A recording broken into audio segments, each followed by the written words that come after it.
Practice, they say, is when everything works, but no one knows why. Theory, they say, is when people know everything, but no one works. And nothing works. Now, the reason why I started on that light note is because we have a very heavy topic. It's called Agriculture, Ecology and the Environment, Pedagogy, Policy and Practice. It sounds scary, I know, but we'll try to keep it simple. And I have with me two eminent panelists with me here on the panel discussion. The first one is Dr. Melody Marpana. Welcome to the discussion, Dr. Melody, Dr. Marpana. Yes. And Dr. Marpana is the head of department, Martin Luther Christian University, head of department of nutrition and dietetics, if I'm correct. Yes, yes. And of course, joining us on video link is Dr. Salome Yesudas. We've just given her an honorary doctorate. But she is a very eminent panelist because she is immensely experienced in the field of rural development. And she's done work with the Food and Agriculture Organization, United Nations, and she is an expert on indigenous food systems. So welcome to the discussion, Dr. Salome Yesudas. Thank you. Now, as someone who has a great deal of experience in the field of rural development yourself, can you give us a few examples? And I'm sure you would agree, first of all, with the proposition that there is a big gap in theory and practice. Can you just add a few words on that? Yeah, because there is a lot of gap because there is so much research done and there are so many studies take up, but they just end up in the libraries or on internet nowadays or in the Google Scholar or somewhere else. It is rarely they get back into local language, translated the results and their experiences and given to them in a demystifying science in a way that these results, these studies seldom come back to the communities. I see this often. Now, Dr. Marpana, you had done some work on the adaptation of traditional knowledge and resources. Yes. And technological advances Yes, in, yes. excuse me, for this is a long title, in post-harvest management and nutrition for empowering children, women and youth in tribal Meghalaya. Yes. So tell us, what are your learnings from this project and what were some of the challenges of translating something like this into action? This project was actually funded by the Science of Equity, Empowerment and Development Division, that is the seat division of the Department of Science and Technology, Government of India, and it is through this project that we're able to construct the STI hub that is there in Umsauli. So one of the reasons why we actually applied for this project, it is because when we looked at our state Meghalaya is such a rich state actually in terms of agro-biodiversity, and this is when we looked at all of this, we do see that the livelihood generations can be done through this, and when we looked at food production, when we look at pineapple that is being cultivated in Ribhoi district, there are a lot of scopes where people can actually get livelihood from this. And when we looked at livelihood also, this has actually been linked, it has been linked to even with the health and even with education as well. So that's why we need to focus on livelihood right now. Because when we do that, we can actually link that with health and education. It bridges, so to say, the gap between what is being taught and what is being implemented. Okay, thank you, Dr. Marpana. That's a long answer, Yeah. but let me try to summarize that. You are saying that with the project, for example, that you Yes. worked on, Yes. there was some translation of Yes. actually of what you onto the field, right? Yes, yes. Okay. Now, you touched on a very important topic there, agro-biodiversity. So let Yes. me bring in Dr. Salome here. So, Salome, tell us, with agro-biodiversity, for example, and you have done a lot of work with also gender and agriculture. And so tell us, for example, some of the theories that we have of agro-biodiversity and the conservation of agro-biodiversity. Do the theories that we have can actually translate, or does it come into conflict with the lived practices of people on the field? Actually, it depends on the context and the situation. In some areas, we can always include inclusion of people into our conservation techniques or methodology is very, very important, because if you just fence a forest, it doesn't have, I mean, you cannot succeed in conserving that forest, because forest is a living a space and a habitat and a food producing habitat. So you just cannot say nobody should enter the forest, because if you will leave forest and the animals and the fauna and everything, flora, fauna, people, and the trees and everything together, they should live together. That's what is very, very important. Making a law or a policy without inclusion doesn't work at all. We have an n number of examples like that. That's why it's always important to include people, because every day forest people gather at least one fourth of their food.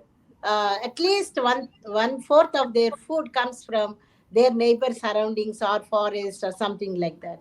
So yeah, this is one little example. We can give n number of examples, yeah, about the ponds, local streams, local rivers that are flowing.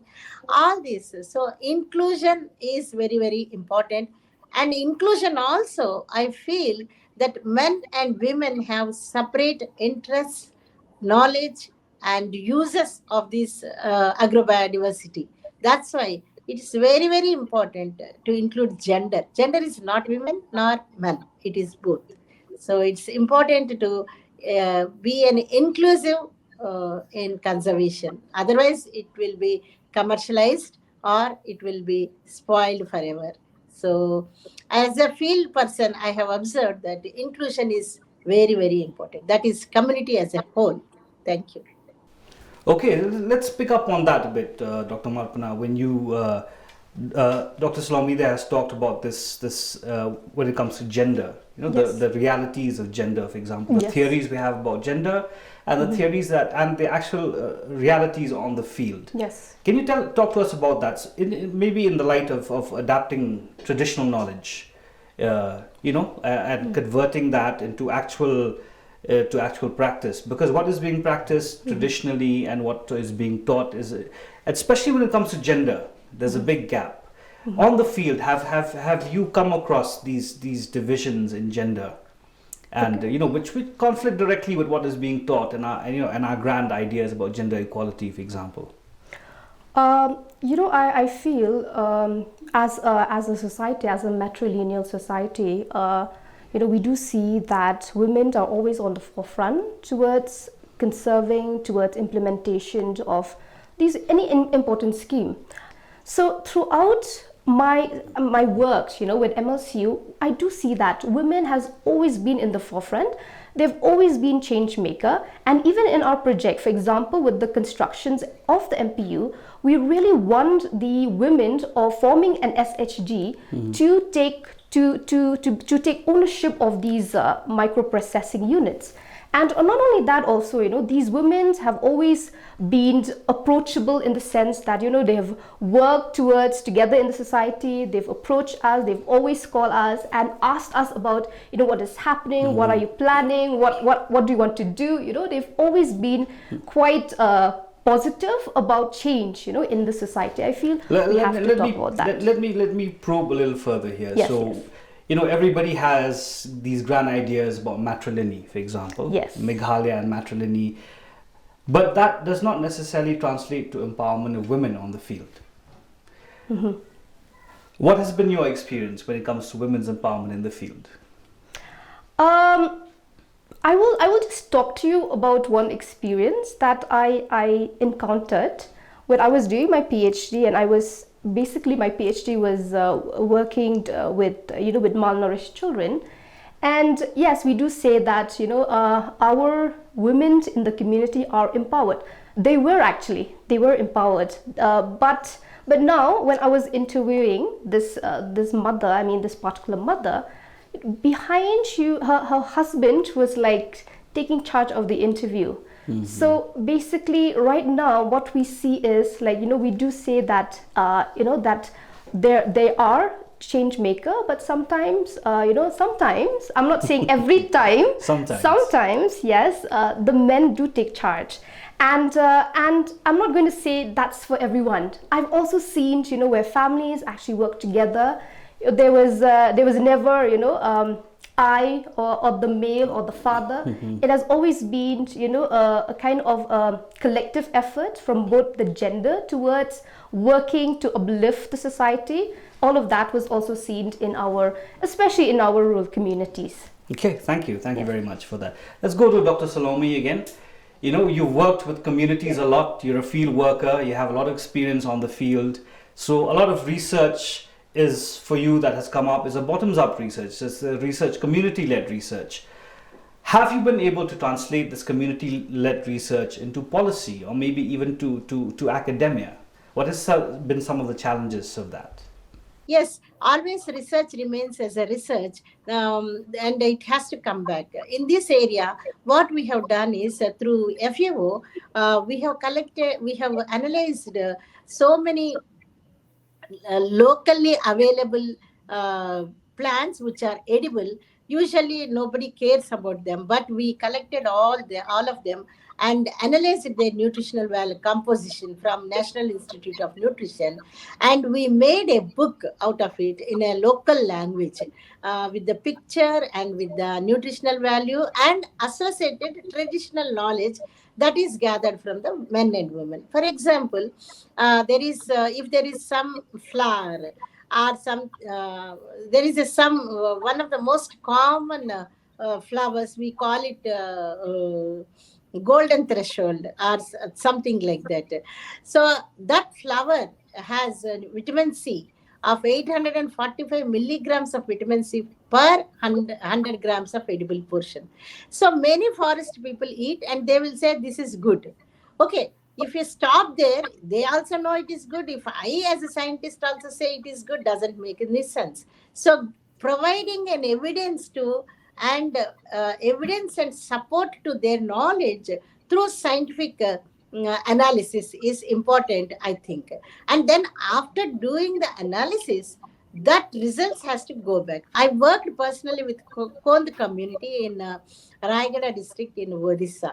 There what we made is, after documenting and collecting information from all of them, we made big posters season-wise, winter, rainy and summer posters. And we classified foods for them, easy to understand, as go foods.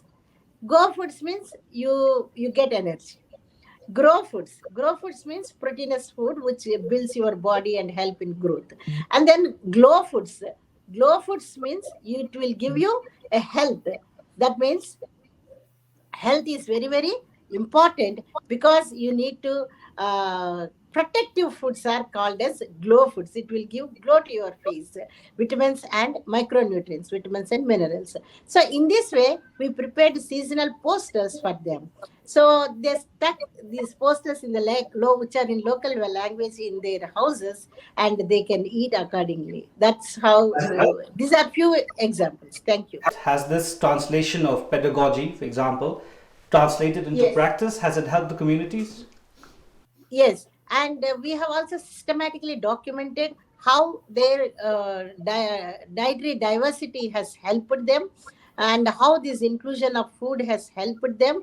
And it was also published article. Maybe later I can share to you also. Okay, so we've talked about some examples of how there can be a bridge between what is being taught, what is being framed in policy, and also what is practiced on the field. Dr. Marpana, maybe as Dr. Salome has done, can you give us a few examples, successful examples of how this gap can be bridged between what is taught in the universities? Does it finally reach the government? And when it reaches the government, how do we take it to the field and make it a lived experience? Yes, we do see. So I'll just tell you a little example, which is quite similar to what Ma'am Yesudas have said. Is basically, we talk so much about diversity, food diversity, and even in the intervention study that we did, was we provided a list of foods to mothers, okay, with pictures of the foods that are available in the locality, And we tell them, see, you have to provide this food at least, and then you take those foods that you are able to provide to their children. And you know, after a month, we saw there was an improvement in the health of the child. After 6 months, it was so much better that the mothers who actually were taught, now they're telling the other mothers in the community, you know, about all of this. So I feel we were able to bridge the gap. And I believe... How? What do you think Yes. you did correctly there to bridge that gap? I think so. We have, we have talked about, we've talked about basically when we talk to these mothers, we realize that there is a loss of these knowledge about traditional knowledge. So I'll give you an example. When we talked about kitchen garden, okay, they do have kitchen gardens. Like, you know, if you go to the rural communities, the family do have a kitchen garden. However, when we tell them, you have a kitchen garden, you have a lemon tree, why don't you eat these fruits and vegetables? And then now they're saying, you know, we don't remember these. We just want to buy, you know. So when we educate people that these are the resources that are available, you know, we are bridging the gap, empowering them, you know, strengthening their knowledge to make sure that they see all this and utilize what is available. Yes. Very briefly, Dr. Yesudas, we're kind of like running out of time, Dr. Salome. So very briefly, what would you say are some of the things that we can do to bridge this gap between theory and practice, between what is being taught and what is practiced on the field? The very first thing is policy support and support from the government, whether it is state government or central government. They should look into uncultivated foods, forest foods, and the local resources, and it should be included in right from the into curriculum, school curriculum, whether it is tribal, plain, or international, whatever may be. It should be included in the curriculum. That is from outside. And locally, people should be encouraged and has to be given, it is cultivation, consumption, then conservation, later it should go to the commercialization. This order for uncultivated forest foods and the marine and water bodies, everything, all the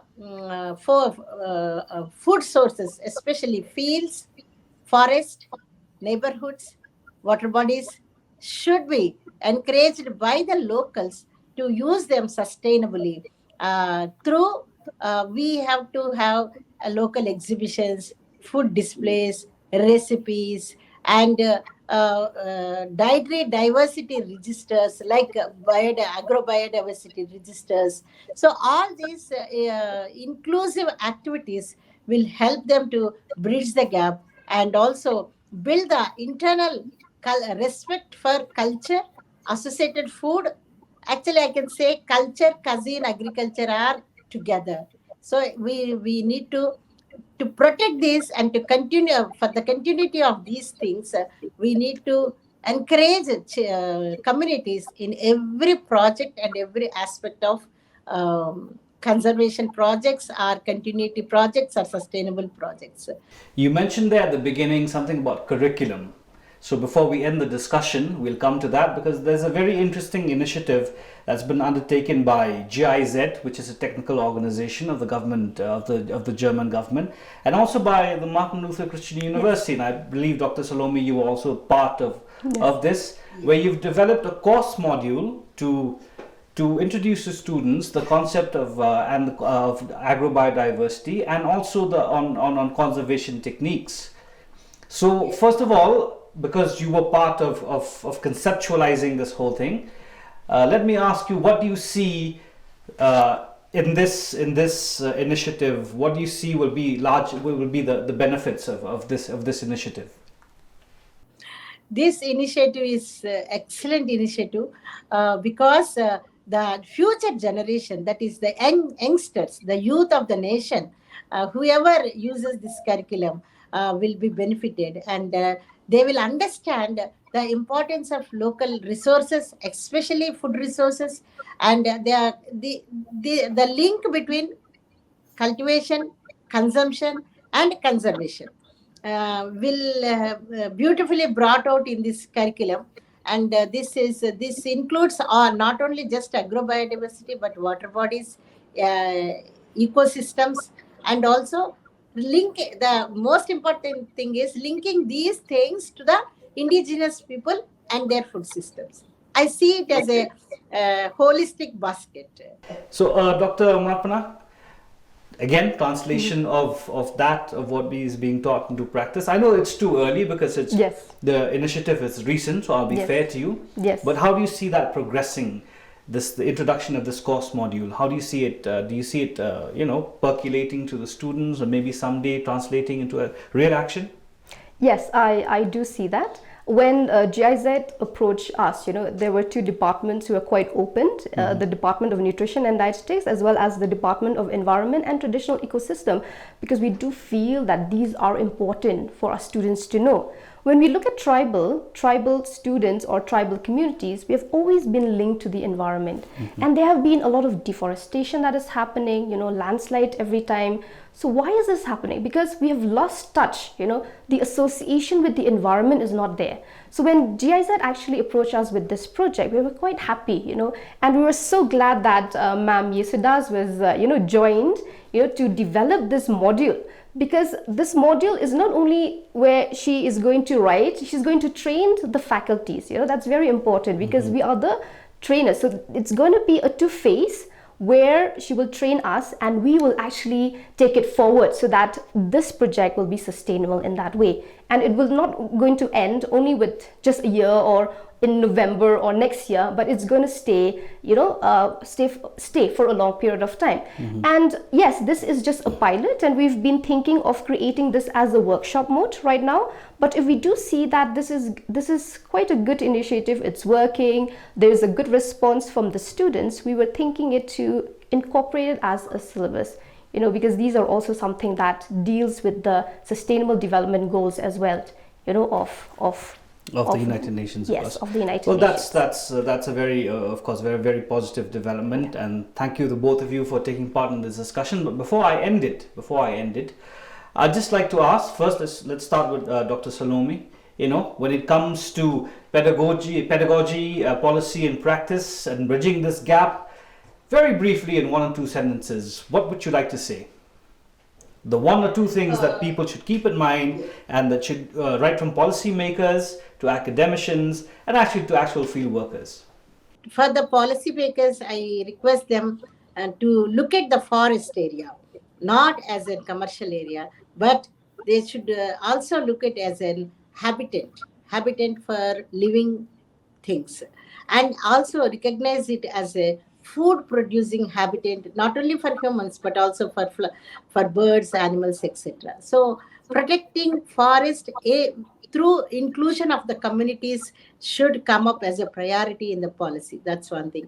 And also controlling the pollution at all levels, either in agriculture, water bodies, whatever may be the situation, that also somehow they should come down to ban or limit the pesticides and chemical agricultural inputs. That's another important area where policy should come, and it should not only made into a policy, but it should also take a stringent action to implement, to convert into organic agriculture, at least as a first step to begin with, as a pesticide and chemical free agriculture. Those two are very important from policy side. And also in the educational institutions, right from, as Dr. Melody also said, inclusion of field activities like taking a picnic outing to the fields, interaction with the farmers, and storytelling with the indigenous people about their environment and their situations. Such type of new methods to be included in the educational institutions, where interactive sessions with the researchers as well as the community leaders, knowledgeable persons like healers or anybody, just an elderly person can tell lots of information. So those things will be very, very important and should be included in the curriculum. And from the community side, it is very, very important to create, first of all, I feel Every village should have its agro-biodiversity registers and dietary diversity registers. It is very important whether they draw or they write or whatever may be the information. It should be documented first and then validated, and food composition analysis also another very important aspect, because hundreds of varieties are available: greens, flowers, fruits, roots, birds, whatnot, everything, mushrooms, everything is available, but none of us know the nutritional value of those edible, freely edible, safe foods. So nutritional composition is very, very important. Now, briefly, Dr. Marpana, your concluding thoughts on this topic and the few things that you'd like to be, seen to be done. Yes, some of the important points that Ma'am Yesudas have mentioned. This is something that we also are planning to do, as a tribal community, and I feel that it's high time that we try to learn what is available around rather than what we need to get from outside, like that. Exactly. And, for example, I'll tell you, a lot of these mothers will always consider apple and grapes as nutritious, but they will not even look at our locally available fruits. So it's high time that we give importance to those. They are not only cheap, they are also safe. They don't even have pesticides. They are rich in all of these nutrients. So I feel that, we just need to, look around and just look around. I just want to say that. You're a teacher. Teacher. So I think your job is then from now onwards every day to inculcate that among your students, and hopefully you translate that into action. Anyway, it's been a very, very lively discussion, and it's been a very, very enlightening discussion. So thank you very much, Dr. Marpana, and thank you very much, Dr. Salome, for joining us on Video Link from Hyderabad. And I hope that our discussion, which is agriculture, ecology and environment, pedagogy, policy and practice, wasn't so scary after all. I hope you enjoyed this discussion and found it as enlightening as I did. Thank you very much.